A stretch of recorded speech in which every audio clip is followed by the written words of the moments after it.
Ինչպես տեսակ, ՔՊԱ-ական ռեժիմը չունի ոչ մի սրբություն։ Հանուն աթոռի նրանք թիրախավորել են ամենակարևորը, թիրախավորել են հայ կնոջը, վիրավորել ու ծաղրել պատերազմի վետերաններին։ Այս ռեժիմը թիրախավորեց նաև ինձ, բայց իրենք այստեղ էլ սխալվեցին, չգնահատելով մեր իրական ներուժը ու պայքարող տեսակը։ Փորձեցին շանտաժի ենթարկել իմ մանկահասակ երեխայով և կրծքի կաթով, բայց հաշվի չառան իմ անցած ճանապարհը, իմ բարձր հեղինակությունը և իրական նպատակները, որոնք ես սթափ գիտակցում եմ։ Երկար տարիների ընթացքում ես նախաձեռնել եմ մի շարք երիտասարդական ծրագրեր, որոնք կերտել են իրական առաջնորդների։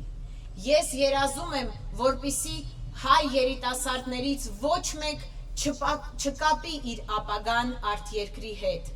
Ես երազում եմ, որպեսզի այլևս ոչ մի հայ տաղանդ չլքի Հայաստանը անտեսված լինելու պատճառով։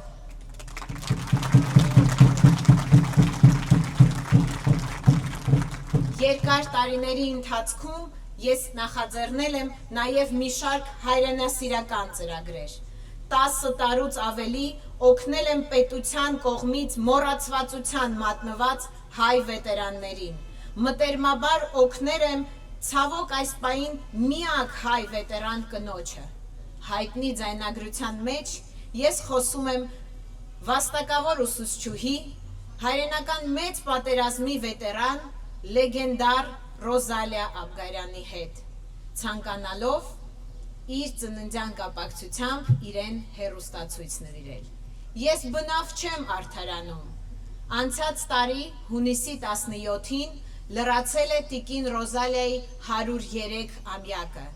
Այդ օրը մենք բոլորս գիտենք, թե որտեղ եմ եղել ես։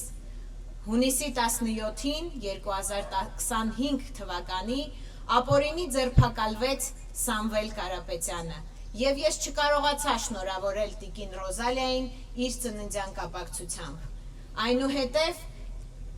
տիկին Ռոզալիան հիվանդացավ, 2 ոտքի ծանր վիրահատություն է տարել, և ես այդպես էլ չեմ կարողացել իրեն այցելել։ Այս տարվա